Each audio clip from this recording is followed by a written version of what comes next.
maintenant, chronique de Maïté Bellemire, journaliste, recherchiste et chroniqueuse qui est régulièrement là avec nous. Donc aujourd'hui, tu nous offres un tour d'horizon des programmes pour les élections municipales. Ça a dû être ardu comme travail? Oui et non. Disons qu'il y a des programmes qui sont plus ou moins denses dans la transition écologique ou les questions environnementales, je dirais. Oui. Mais oui, en fait, c'est ça. Je me disais, j'aime bien venir avec des solutions. Puis je me suis dit, dans les solutions qui pourraient arriver, elles font pas mal partie des programmes du futur maire ou de la future mairesse qui prendra la place à la ville de Montréal. Donc, je me suis dit, parlons des élections.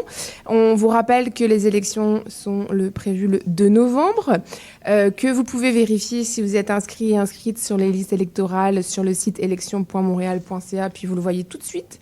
Puis si vous vous rendez compte que vous ne l'êtes pas, vous pouvez encore le faire jusqu'au 16 octobre. Donc, on n'a pas d'excuses. Donc, les promesses électorales pour notre cher Montréal. Donc, pour rendre ça un peu moins ennuyeux, j'ai décidé de faire un palmarès qui classe certains engagements en catégories. Je tiens à préciser qu'il n'y a aucune partisanerie dans cette chronique. Je suis journaliste et que je ferai donc preuve de neutralité politique dans ce classement. Évidemment, je ne pourrai pas enlever mon cynisme ou mon sarcasme. Déjà, je ne sais pas faire autrement. Mais politiquement, ce sera neutre. Parfait. Voilà. C'est noté. C'est parti. Catégorie 1. Pourquoi l'engagement électoral intitulé « Pourquoi ça n'est pas encore le cas ?» Là, on parle d'un engagement proposé par Transition Montréal, représenté par Craig Sauvé. J'imagine qu'on le dit à l'anglo, mais je suis pas sûre. J'ai pensé à ça en chemin. Sinon, en bonne française, je dirais Craig. Voilà. Parfait. C'est fait. Alors, ce programme propose de mettre en place une tarification sociale du transport collectif pour les personnes à faible revenu. Voilà, vous comprenez pourquoi je me dis pourquoi ce n'est pas déjà le cas. Ça concernerait les personnes aux revenus annuels inférieurs à 47 500 $.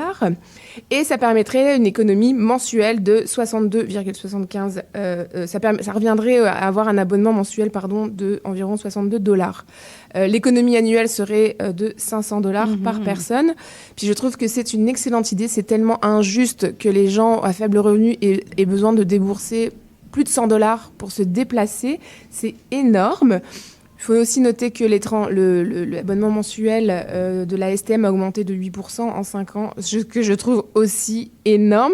Surtout que le service ne s'améliore pas, je vous dirais. Mais bon, voilà. On rappelle aussi que les étudiants ont déjà un rabais, les étudiants à temps plein, que les 65 ans et plus depuis 2023 ont la gratuité. On espère que ça va continuer.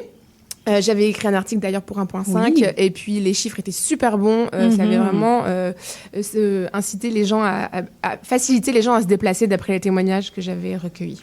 Donc voilà pour la première proposition. Moi, je me pose la question, qui va payer? Oui. La STM n'est pas en pleine forme en ce moment. Il y a déjà une grosse dette de plusieurs dizaines de millions de $. Donc c'est sûr que...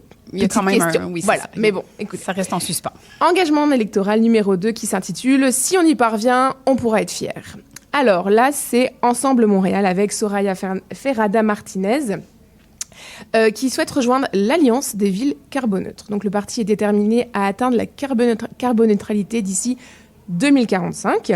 Ça consisterait à en décarboner l'ensemble des bâtiments de la collectivité montréalaise et décarboner les industries en accélérant l'innovation verte. Bon, la décarbonation, c'est facilement brandi. Souvent, ça sort, on se fixe des objectifs. Les règles sont quand même difficiles à appliquer à la lettre. Et puis souvent, on parle de décarbonation, mais en ne tenant compte que partiellement d'une activité. Et puis on va se déclarer de carboneutre, mais on ne tient pas compte de l'avant ou de l'après. Bon, c'est pas si simple. Puis l'innovation verte ne veut pas dire décarbonation. C'est-à-dire qu'on innove, mais il y a des innovations qui ne permettent pas d'être appliquées à des choses déjà en place. D'où la transition. Vous me suivez? Mais bon, donc là, il y a un lien qui est fait que je trouve pas si évident. Mais bon, on aime cette promesse. Mais oui, absolument. La Ville de Montréal, il y a aussi dans la promesse que la Ville de Montréal doit effectuer un suivi rigoureux de ses efforts en matière de réduction de GES. C'est une excellente idée. Il nous faut des données. On n'a pas le choix.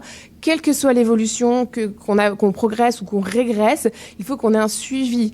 Si on n'a pas de données pour fixer un objectif à atteindre, ça peut pas fonctionner. Puis on peut pas savoir si on l'atteint ou pas. Donc ça, c'est une excellente nouvelle. Et puis bon, il y a toute une liste de choses qui sont prévues justement pour atteindre et suivre ces données. Je pense aussi que dans les mesures, il y avait avoir un budget carbone pour la ville, mais c'est un budget à part. Puis moi, j'aimerais vraiment que les institutions, les entreprises commencent à intégrer des stratégies carbone, des budgets dédiés dans chacune de leurs sphères. C'est-à-dire qu'on a un budget carbone dans l'urbanisme, on a un budget carbone dans le social, on a un budget carbone dans... Voilà, et pas un budget carbone à part qui essaye de patcher les autres budgets, parce qu'en fait, ça marchera pas. Ouais. Donc voilà, ça c'est je suis pas politicienne, donc vous en faites ce que vous voulez. Voilà. Promesse numéro 3. La promesse électorale qui s'intitule « Si je ne crois pas celle-là, tu m'en raconteras une autre ». Ok. Futur Montréal, représenté par Jean-François Cacou, nous propose de transformer Montréal, attention, je cite, en chef de file mondial du transport collectif électrique et durable, avec des investissements dans un réseau d'autobus 100% électriques fabriqués au Québec, des voies réservées et un service haute fréquence pour des déplacements rapides, fiables et accessibles. Ils vont même jusqu'à dire qu'ils vont déployer le meilleur réseau de bus au monde. Voilà. Grosse ambition. Moi, j'y crois. Oui, j'y crois. Je suis contente. Mais oui, moi, je suis contente. Allez-y. C'est un bel énoncé, mais après, je me dis, comment et dans quelle période de temps? C'est quand même un gros. C'est quand même. C'est s'engager à ça. Oui. C'est quand même costaud. Faut quand même avoir. Être confiant.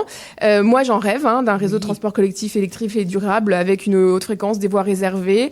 Mais bon, quand on voit comment on se déplace, déjà maintenant, c'est quand même la marge la marge de progression est forte. Puis bon, récemment, la santé financière, si on prend Lyon électrique, c'était pas terrible.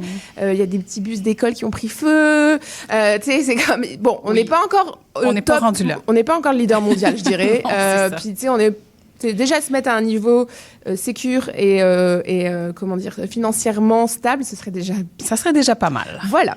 4e, la promesse électorale qui met tout le monde d'accord ou presque. Alors là, je rentre avec Ensemble Montréal.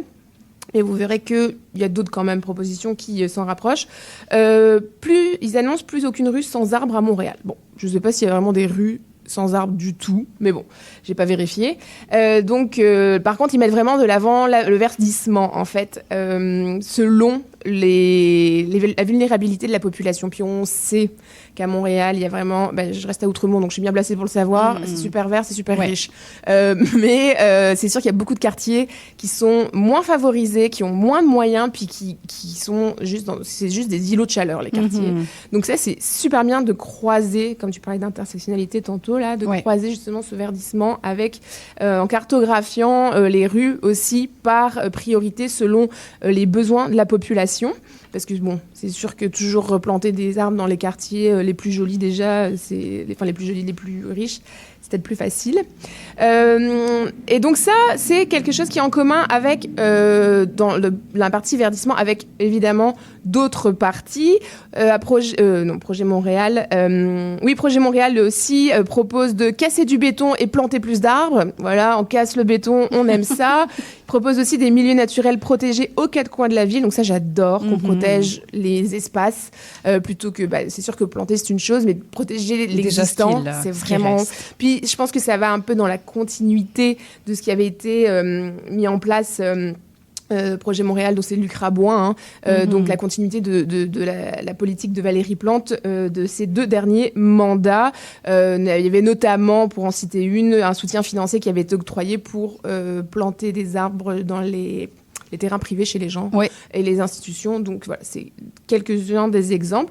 Puis, j'ai pas trouvé à Futur Montréal, à Jean-François Cacou d'équivalent, mais on va dire qu'ils sont d'accord aussi, parce que tout le monde, il y a personne qui compte les arbres. Oui, j'espère. Et la dernière promesse, la promesse électorale cachée. Donc là, j'ai cherché des engagements liés à la lutte au changement climatique pour soutenir la transition écologique ou protéger l'environnement sur la plateforme du parti Action Montréal, représenté par Gilbert Thibaudeau. J'ai rien trouvé. Mais je m'arrête pas là. Vous savez comment je suis. Je vais toujours chercher un petit peu plus fort parce que je me laisse pas faire. J'ai trouvé une mention dans une promesse liée à la propreté de la ville qui dit, je cite, « Multiplier les poubelles publiques et les bacs de tri dans les parcs. aux arrêts d'autobus, sur les artères commerciales et dans les zones touristiques pour réduire les déchets abandonnés et, attention, encourager les gestes éco-responsables. Ah! Bon, Il y a alors, quand même quelque oui, chose. jeter à la poubelle un papier, c'est un geste éco-responsable, mais on peut aussi aller plus loin en termes de gestes éco-responsables. Mais bon, moi, là, sinon, la propreté, on met des bacs à recyclage dans les parcs. Moi, je suis vraiment pour. Donc, c'était clairement pas un but écologique affiché sur la plateforme en ligne. Mais c'était quand même là, dans la propreté. Donc, bon, on le prend. Elle était cachée, mais je l'ai trouvée. Voilà. Pour conclure, ce n'est absolument pas un palmarès exhaustif, mais plutôt une façon ludique de s'intéresser au programme des candidats et candidates qui se présentent à la ville. Je vous rappelle, le 2 novembre, les élections, vous pouvez encore vous inscrire sur les listes électorales. Puis il y a aussi les élections à domicile pour les gens qui ne peuvent pas se déplacer, les élections anticipées pour les gens qui avaient une fin de semaine ailleurs prévue ce week-end-là. Donc, il n'y avait pas d'excuse, vous êtes encore dans les temps, on est le 7 octobre. Donc, organisez-vous et allez voter. Merci, Maïté. De rien, avec plaisir.